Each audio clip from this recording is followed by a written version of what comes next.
গতকাল চালু হওয়া মহিলাদের জন্য বিশেষ বাস সার্ভিস অর্থাৎ পিঙ্ক কালারের যে বাস সার্ভিস এটা নিয়ে আমার মধ্যে গভীর প্রশ্ন আছে 5টা। তো প্রশ্নগুলো করি, আপনাদের যদি উত্তর জানা থাকে কাইন্ডলি একটু উত্তরগুলো আমাকে জানাবেন। প্রথম প্রশ্ন হচ্ছে, এই বাসে কি হকার উঠতে পারবে? এই যেমন কি ধরনের হকার? এই যেমন 300 টাকার প্রোডাক্ট কোম্পানি প্রচারের জন্য 100 টাকায় দিয়ে দিচ্ছে, তারপরে আপনার গরম গরম পুরি সিঙ্গাড়া, তারপরে এই যে ঝালবুট বাদাম টাদাম যে বিক্রি করে, তারপরে পানি টানি এই সেই স্পিড মিস্টিট যে বিক্রি করে, তো এগুলো কে উঠতে পারবে? এই সমস্ত হকার কি উঠতে পারবে? যদি উঠতে পারে এখানে কোনো রেস্ট্রিকশন থাকবে কি না? কারণ আমার দেখা মতে আমি এখন পর্যন্ত মেয়ে হকার দেখি নাই। তো এই সমস্ত বাসে কি ওই ছেলে হকাররা উঠতে পারবে, নাকি নতুন করে মেয়ে হকার নিয়োগ দিতে হবে? 2 নম্বর প্রশ্ন হচ্ছে, গতকাল যে দেখলাম একটা বাস বলাকা বাস সার্ভিসের সিট খালি থাকার পরেও মহিলাকে নিল না এবং দেখলাম যে পুরুষটাকে নিয়ে চলে গেল।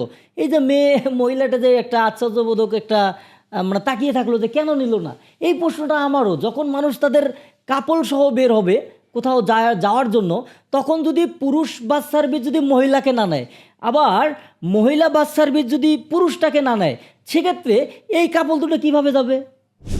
3 নম্বর প্রশ্ন হচ্ছে, আমরা দেখি রাস্তায় বিভিন্ন সময় টায়ার মায়ার পাংচার হয়। তো এই সমস্ত যে যান্ত্রিক সমস্যা, এগুলো সমাধানের জন্য কি ওই বাসটা কোনো পুরুষ লোকের মানে সাহায্য নিতে পারবে, নাকি ওই যে ড্রাইভার, তারপর কন্ট্রাক্টর, তারপর তাদের যে বাসের স্টাফ, মহিলা স্টাফ, তাদেরকেই ঠিক করতে হবে? এটাও কিন্তু একটা প্রশ্ন।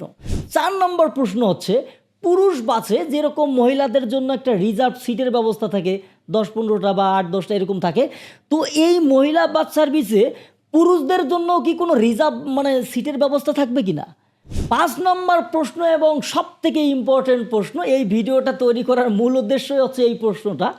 আমরা এই যে পুরুষ বাসের মধ্যে অর্থাৎ যে বাসগুলো চলে বাংলাদেশের মধ্যে, কোটি কোটি টাকার যে চাঁদাবাজি হয়, এই মহিলা বাস সার্ভিসগুলো এরা যখন চলবে তখন কি তাদেরকেও চাঁদার আয়তায় নিয়ে আসবে এই চাঁদাবাজ সমর্থক গোষ্ঠী, নাকি এই মহিলাদেরকে একটা বিশেষ সুবিধা দিয়ে চাঁদার আওতা বহির্ভূত করবে? এটা হচ্ছে আমার মেইন প্রশ্ন।